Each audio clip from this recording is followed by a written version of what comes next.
శత్రువులమైన మమ్ము మిత్రులుగా చేసి పరలోక రాజ్యములో మాకు స్థానమిచ్చావు.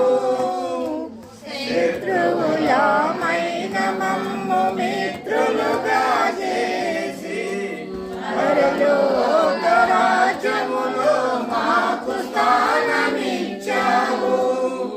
అదే నాకు భాగ్యము.